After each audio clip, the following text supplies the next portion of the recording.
What is better than an educational film with incredible style, right? We love those. So now we're going to hear a little more about the topic, and I want to call up a New Earth Project's very own Mike Long to lead the discussion. So Mike, come on up.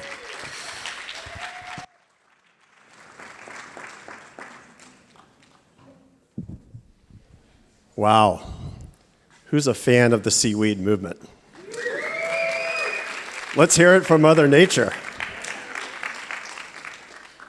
I love stories of hope. Love it. As an ocean activist, I love stories of hope. So, yeah, let's bring some more hope onto the stage. Please welcome Emy Kane of Lonely Whale, her very own Julia Marsh of Sway,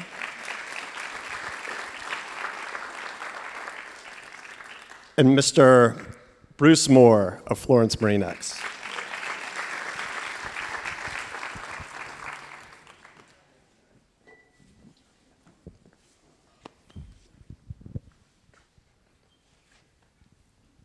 All right, here we are. I was just thinking to kind of frame this conversation, you know, we have right outside this door this magical blue universe that we all know and love and cherish. And we have this marine plant that hosts this incredible amount of biodiversity that gives us life on this planet, that gives us the air we breathe.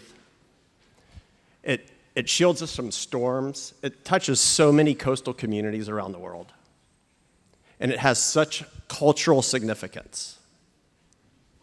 And at the same time, we have this plant that, if farmed regeneratively, gives us this feedstock that gets us out of this toxic age that we've been living in and into this harmonious place with nature, which I love to call like a new economy for nature. And I think that's what we're really talking about. We're talking about building this new economy for nature where we can all survive and love each other. And as many people before us today have put it, really cherish life. So, with that said, enough for me. I kind of want to take a little deeper dive with these amazing people. I think Bruce and I are more like the old cool guys. We're like bookends here. Yeah, so I guess we'll start with you, Emy, and thank you so much to Lonely Whale and Rewild for such an amazing, amazing film. But maybe, you know, Emy, take us into this world of Lonely Whale as a nonprofit organization doing amazing work in storytelling. And I think you guys have evolved far more from where you started as storytellers into this place of collaboration, and sort of share with us your personal story of oceans and being a creator. Gosh, well, thank you for that. And I guess my origin story with the ocean started when I was very young. I grew up in Chicago on the lake, so not a whole lot of life necessarily under the water, but certainly it was very close. It was always a very present part of my world. But I was lucky enough to also go to Rhode Island every summer with my family, and it was there, very similar to what Julia was doing in the film, right? Tide pooling and exploring and uncovering all of these incredible little mini worlds that exist, you know, right outside of our door, and all of various life forms and other things there. And so for me, the ocean was always this present idea, this topic of what can I do, right? Can I be a marine biologist? I wasn't that great at math, so that went out the window. But you know, these ideas just kept coming back to me. And so when I actually ended up landing at Lonely Whale back in 2015, when the organization started, it was this great opportunity to blend art and science together to really bridge these gaps. And I think we've talked a lot about that both last night, but also today too, and really meeting people where they are, right? And using the same language that, you know, if people are so excited and enlightened by the ocean, but don't necessarily have that scientific background, how do you still reach out and get them involved in this movement, right? That we all know that we need to be a part of. So that's my origin story and how I first landed at Lonely Whale. And you know, you're right to say we've evolved quite a bit from where we started. Back in 2015, there really wasn't a global conversation around plastic pollution. not to the level that there is now. We were just coming out of the Paris Climate Accords, and individuals, businesses, everyone was trying to figure out what was their place in the movement. And for us and our two co-founders, Adrienne Grenier and Lucy Sumner, it was really about marketing and communications, right? How do you kind of sell the concept of a healthy ocean in a similar way that a brand might do it, right? You look at brand advertising, it's not doom and gloom, it's not piles of plastic in the ocean. It's these very inspirational stories that, again, meet consumers or individuals where they are and invite them in to be part of something bigger than themselves, right? And so that's, kind of what we took a cue from. In 2017, we launched a global straw campaign with many folks actually in this room, right? And so this concept of radical collaboration was always very core to the work that we did. We're a very small team, and we look to partner with others to make our impact global. And that was, again, another reason why we started this project in 2020 called the Tom Ford Plastic Innovation Prize, which is why you see Tom Ford's name at the end of the film.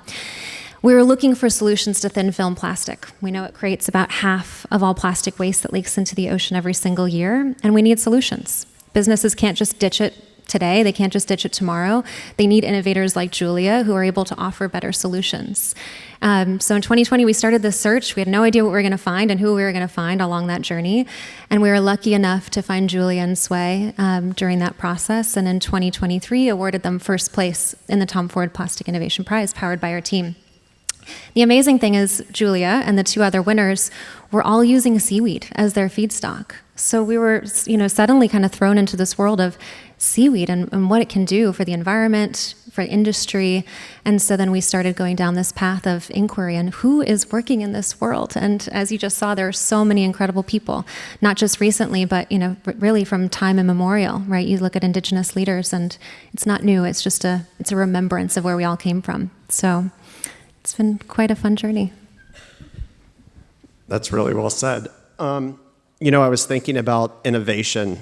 Today's really about celebrating the innovators. And Julia, you are an innovator and a designer. And innovation in the creative industries really have the opportunity to map the future of this planet. So can you talk a little bit about your story, your personal story? We saw the dreamy days of Julia's childhood. I think we can all relate to sort of steering into tide pools, right? Or at least most of us here. That's such a great memory of my childhood, right here in Laguna. And so talk to us a little bit about what got you here and your role as a designer. Well, first, just so happy to be here. Every single person in this space is such a gorgeous human. I've loved meeting familiar faces, but also new ones, and I hope that the stories that were told in the film resonated on a personal level. I'm pretty sure they did with most of you. So thank you for just having me here and allowing us to talk a lot about seaweed. I grew up next to the ocean, and I had a career as a designer prior to starting this company, and I felt a lot of responsibility for creating basically beautiful trash. And I realized that 80% of environmental waste is determined at the design stage. So shouldn't designers use that power to implement better materials? And how cool would it be if the materials that we interact with on a daily basis did good for the environment and for people? Like, if we could marry everyday materials with positive impact just by design, when we end up in a better place? And isn't that like a future worth striving towards? And so Sway came from this obsession with the idea of circularity and really like nature regeneration and embedding goodness from the beginning so that it couldn't be separated. And that's how we landed on seaweed. It's the most generous feedstock on Earth, in my opinion. It's giving back to ocean ecosystems just by growing. You can farm it responsibly, so there's added benefit to oceans. It supports coastal livelihoods. So just by growing, it's doing all this good. And then I love the poetry of being able to use those natural polymers inside of seaweed to create replacements for plastic, which is such a harm and such a threat to the oceans themselves. So the ocean's actually the source of the solution. And that's how we got here, and there's certainly no looking back. And I hope to inspire you to, as Dr. Kathy Ann invited you as well, to look at seaweed a little bit differently after today. So cool. Thank you. Yeah.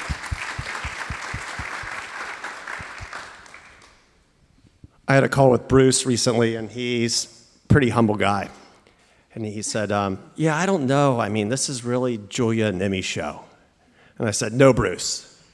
You are an innovator yourself, and you've been in this a long time. And, you know, as a member of Florence Marine X now and a brand, a responsible brand, and a brand that we know and love, you know, you have the power to influence change far greater sometimes than any environmental organization. I learned that a long time ago as an activist. Brands really do hold the key to influence change on every level. And so, Bruce, let's hear from you, buddy. Yeah, so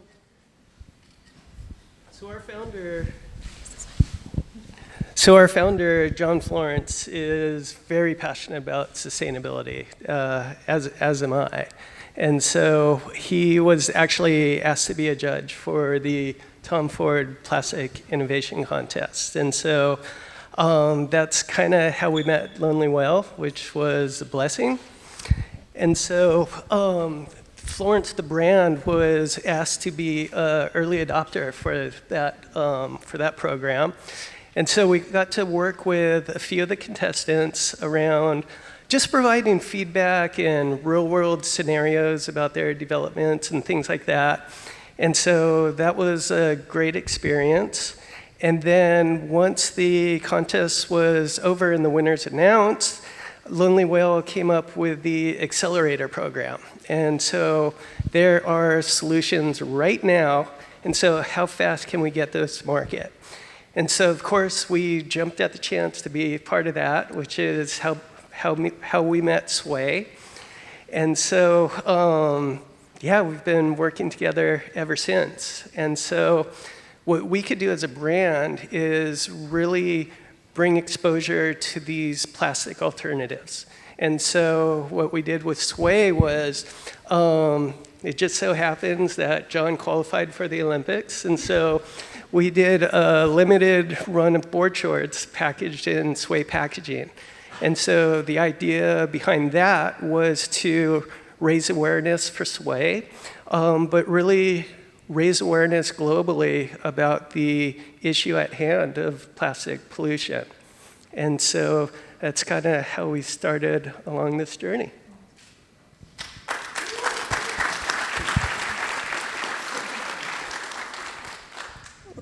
I forgot to mention that the #1 surfer in the world and the Olympics is a pretty good brand attribute. So I was going to talk a little bit about this idea of radical collaboration, but first I was thinking about this is never easy. You know, I spent many days traveling around the world working with communities in the Maldives to the Cape York region of Australia to Southeast Alaska and really all over. And you know, none of this is easy. So let's talk about that. Let's talk about sort of the challenges, I think, that we face as nonprofits, as environmental organizations, as brands, and as innovators, especially as it relates to new materials. So maybe I'll swing it back to Julia to start this conversation, because it's not like you walked into the lab and took a little piece of kelp and all of a sudden you had a beautiful bag to replace bags for the apparel industry. So. Yeah, happy to speak to the challenges. You know, we're 4 years into this, which is hard to believe, and it's pretty surreal to be on the stage and there's a documentary where Forest Whitaker is narrating our stories. Like, what's going on? What's happening? I didn't necessarily expect for us the journey and all the challenges that came with it to put us in this position where we actually have a truly viable and super scalable solution. I hoped, but I didn't know for sure, because early on when we got started, it turns out seaweed doesn't melt. And that's really important if you want to replace plastic. So we spent the last, well, we launched in the beginning of this year, but we spent 3 years trying to figure out how to make seaweed melt. And our team of engineers, not me, but our team of amazing engineers worked relentlessly through hundreds of formulations and hundreds of process condition changes to figure out how to make this super dynamic biological material melt and flow through traditional plastic manufacturing, because that's the only way that it can scale. And now that we've done that, the challenge is how do we do it really fast at really high temperatures, and how do we design materials that really perform? And we're well on our way to doing that. But yeah, it was a long, long journey to just invent the new material, and now we got to scale it. Awesome. And Emy? Sorry, we'll trade. We'll share. Collaboration, radical collaboration in action now. Gosh, there's so many challenges when it comes to nonprofit space. There's many nonprofit leaders in here that know them all too well. But I think, the one thing that we were looking at is just the scale of plastic pollution. Our mission is to prevent plastic waste from ending up in the ocean, and there's many ways to do that. And when we were looking at, just the sheer amount of thin film, flexible materials that, make up about half of all plastic that ends up in the ocean every year. I think, Gary, you said it earlier, 36% of what you're finding is plastic bags. Like, where do you start? And so for us, it was really about essentially calling everyone we knew, including the big brands, and saying, we need you on this journey because we know that we need change. We know innovators like Julia and Sway exist, but without that global spotlight and platform and folks like Bruce at Florence that are willing to take that risk and make that bet that this is the future, it's really tough. But, I think many people have said collaboration can be a 4-letter word, and I think that's really true. It's so tough. It takes a lot of commitment on all sides to really see things through, and so it's a challenge, but a creative one, and also an opportunity at the same time. So it's been fun to work through that through this program specifically, and with you too as well. I think It works out? I got a new one. Oh. So for us as a brand, the challenge really is how do you maintain the integrity of the product, and which is the reason why polybags exist in the first place. And when you buy something new, you expect it to be new. And so if you bought one of those beautiful trucks right there and you went to pick it up and it was scratched or dented, well, you'd want that fixed before you brought it home.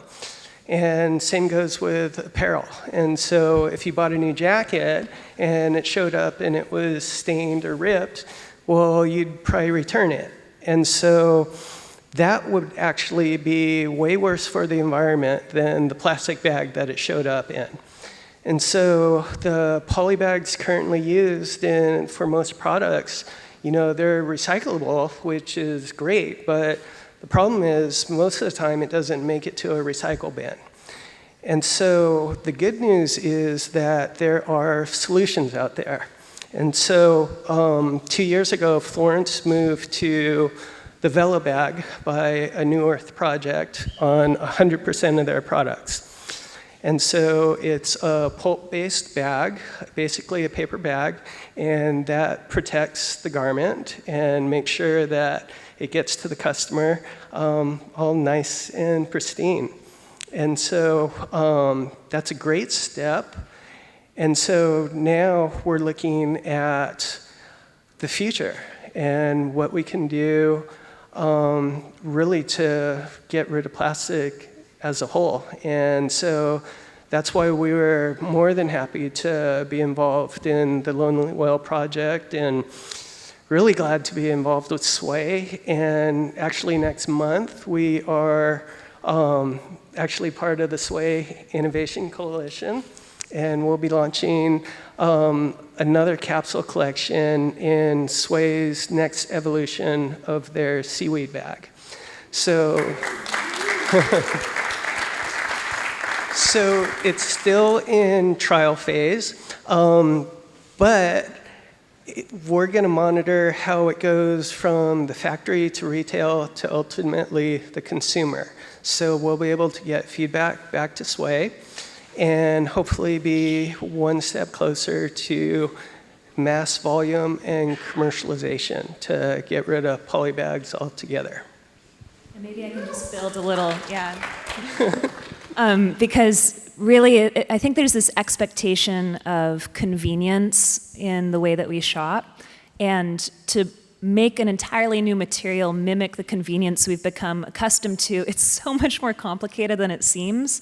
And the only way it's possible to do that is with brands like FLORENCE, with facilitators like Lonely Whale. It's really so much more complicated than it seems, and it's very likely that the first time it's not going to work, and maybe the second time it's not going to work, and you have to have that commitment and that hunger for a solution that does work and a willingness to give that feedback in order for the thing to actually work. Otherwise, just the progress doesn't happen. So I'm super grateful to both of you for your patience and diligence and now progressing towards something that does work.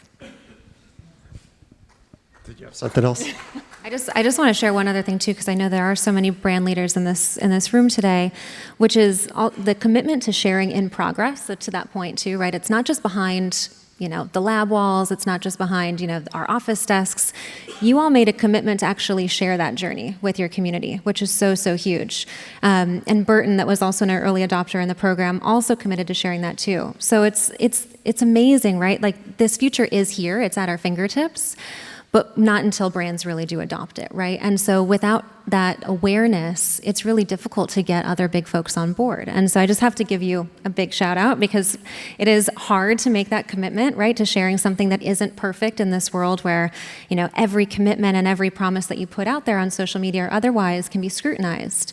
And so to make that bet is really huge. So I would just encourage other brands in the room to take a cue from Bruce and the team at FLORENCE. Yeah, it's kind of funny. When I was first asked to be on this panel, I was like, well, Lonely Whale set the stage, and, Julia's the performer. Really, we're just the guy in the corner spinning the sign, trying to get people to come in. So, but now after, talking through all this, I really understand more the impact that brands can have by adopting plastic alternatives, because it just really gets the message out there that there are better solutions. And there are better solutions right now that we can adopt right now.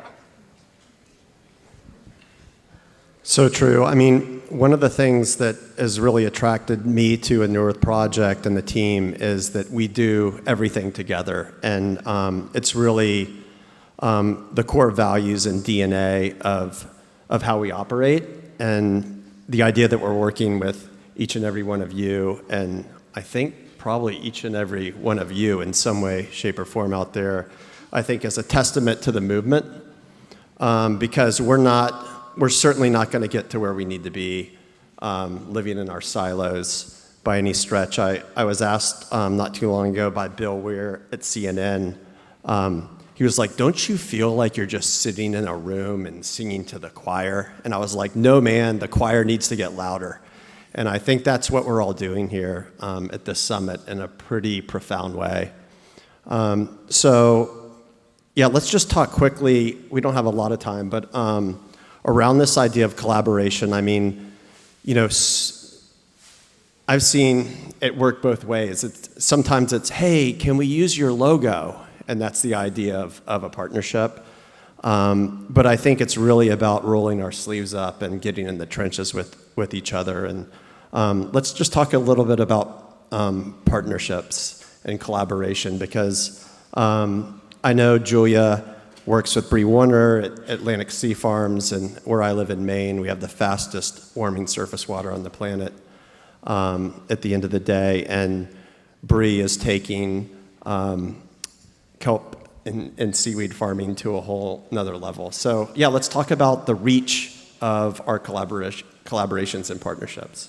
Yeah, I love the beauty of a holistic approach to plastic, because it means that we as innovators get to work really closely with the entire supply chain. So we're working with ocean farmers, we're working with the processors, we're working with the traditional plastic industry, this legacy of plastics production that has an appetite to switch towards new materials. We're working with the brands, we're working with nonprofits, we're conducting this research and facilitating those partnerships. We're working with individuals. We're trying to lift the curtain and let people see what innovation actually entails, and allowing feedback to come in much earlier into the design cycle than might be normal.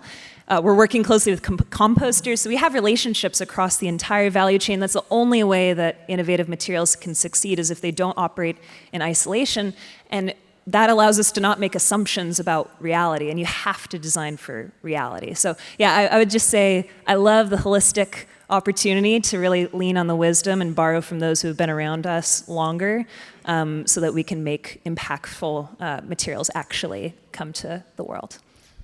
Awesome. We frankly wouldn't be on the stage if we didn't have partnerships. I mean, that's been the foundation of all of our work at Lonely Well since we got started just under 10 years ago. And we were always governed under this principle of radical collaborations. That was core to every single program, every single campaign that we did. Is if we weren't doing that, roll up your sleeves type work with at least one other organization, we weren't doing our job effectively, because you cannot operate in this world alone. I think that's what we're seeing, right? At an individual level, we feel lonely and disconnected, and it's the same way when it comes to industry. And we're, here as well because of our relationship with Atlantic Packaging, Wes and Don. You all joined the accelerator program as well too as an early adopter, which was huge for us, right? To again really understand from a manufacturing and supplier perspective, how do you get these materials out into the market? Because that's how we meet our mission to prevent plastic waste. Is if Julia wins, we win. And on the flip side too, investment, right? Capital investment is also so critical. Part of the prize program was a blended prize purse of $1.2 million total, and that came from both an investment firm that has a belief in investment ethos and actually supporting innovators that are trying to solve for some of our greatest challenges, and also the Estee Lauder companies and Tom Ford Beauty, which also supported with a cash prize. And so you see all these various stakeholders, and we had well over 60 in this program alone. And that's the beauty, right? That is what the future can look like, is if we're all working together, breaking down those silos, not only across industry, but also within our own organizations as well. So with collaboration, it's a whole lot easier with like-minded people. And so we're lucky enough to, stumble into Lonely Well and Sway. And really the collaboration sort of grew organically. And so if we're all headed in the same direction, it's like, okay, we've got our partners now, what can we do, on our side to really help support this collaboration? And that was, once again, providing feedback in a commercial world. And so we're lucky enough to be on kind of the ground floor with some of the earlier innovations that Sway had. And so they basically had to develop two different types of bags. One was clear, one had little kelp bits in it. And I just thought that was so cool. And Juliet was like, well, I do have to tell you, it does smell a little bit like seaweed. And I'm like, that's great. I would love to have our board shorts, arrive to the customer already smelling like they've been in the ocean versus been covered in plastic. And so we got a few of those bags and did a little trial. Wanted to see how they do in a little heat, little humidity. And so sent one to our partners in Hawaii. And that went pretty well. And one got to Australia. And our joint venture over in Australia was like, whoa, this is pretty pungent. So we ended up going with the clear one. And, and everything worked out great. But that's kind of what we could do on our side with the collaboration, is just kind of roll up our sleeves and dig in, and mitigate a little risk. But we, as a brand, just can't sit on the sidelines and watch this happen. And so at some point, you just got to do something, which is what we're doing right now. Can I also ask you to talk about your test pilot program too? Because I thought, to me, that is so innovative from a brand perspective. That was key to this collaboration too, that I thought was so amazing. Yeah, so, we come from traditional corporate action sports type companies and stuff where you have sponsored athletes and all that good stuff. And so when we first started the brand, that was the first thing people asked. Well, who are you going to sign? Who are you going to sign? And we're like, well, we got John Florence, and it's a whole lot more than surfing. It's about being around the ocean and outdoor and everything that's involved with his lifestyle. And so we still needed to test and validate product. And so we kind of created this little community of test pilots where anybody could join and be involved in the R&D and actually test our products prior to coming out to market, provide feedback just like we're doing with Sway. And that's kind of how our test pilot program started. And it's been amazing. Now we have test pilots all over the world. We've had Olympic sailors. We've got marathoners. It's just incredibly diverse and exciting.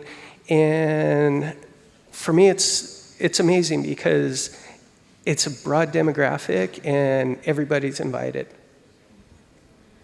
We are at full zeros, which means we're out of time. But just real quick, let's just say one thing around hope. And what does the future hold for Seaweed and Sway? Julia.